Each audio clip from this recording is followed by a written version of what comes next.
nous parle.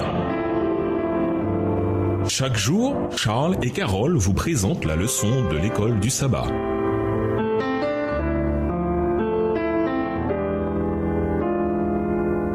Bienvenue dans votre émission Dieu nous parle.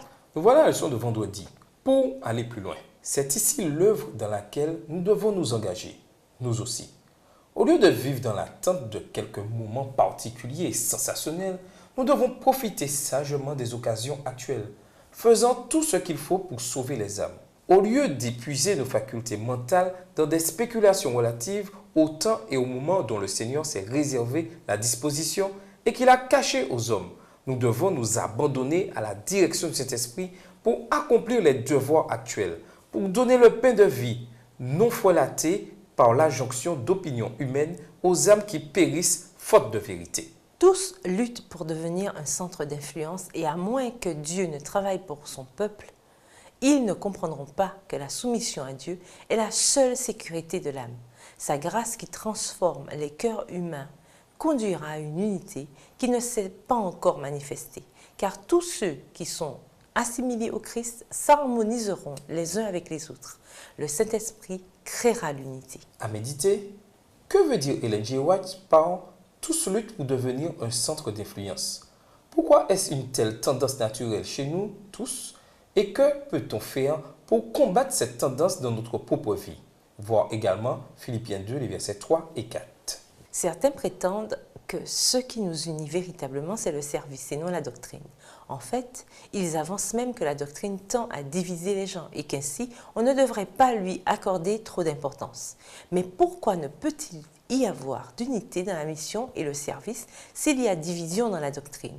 Pourquoi une foi commune est-elle un facteur puissant pour une mission qui se fait dans l'unité et l'efficacité? En même temps, quelle place y a-t-il pour les différences théologiques? Peu de gens comprennent la vérité exactement de la même manière. Comment être unis en tant qu'Église tout en laissant de côté les différences mineures qui peuvent survenir? Comment les gens de votre Église gèrent-ils les différences de compréhension tout en maintenant l'unité? En quoi la Bible peut-elle être un instrument d'unité? Quelle attitude est nécessaire dans notre étude de la parole de Dieu afin que nous soyons unis en tant qu'Église dans la mission et dans la foi? Pour conclure, parce que Jésus nous a fait don de son esprit en nous, nous pouvons avoir une confiance totale en notre salut. Vous arrive-t-il de vous sentir spirituellement débranché? Comme si vous boitiez, vous sentez-vous englouti par les voix oppressantes du monde? Vous demandez-vous si vous y arriverez jamais? La grande et merveilleuse nouvelle, c'est que vous n'avez pas à vivre avec ce type d'insécurité. En vérité, sans le Saint-Esprit, nous sommes terriblement handicapés.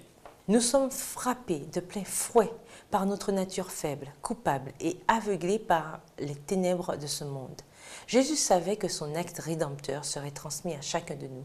Il est clair que nous avons besoin de Dieu pour nous et en nous en tout temps et qu'il nous a fait don de son esprit. Le Saint-Esprit est Dieu. Il se consacre à nous, insuffle sa vie divine dans notre existence infâme. Il se consacre à nous, insuffle sa vie divine dans notre existence imparfaite et nous remplit de puissance pour que nous puissions jouir d'une vie abondante et éternelle. Au revoir. Et à demain si je veux. Dieu nous parle. Chaque jour, Charles et Carole vous présentent la leçon de l'école du sabbat.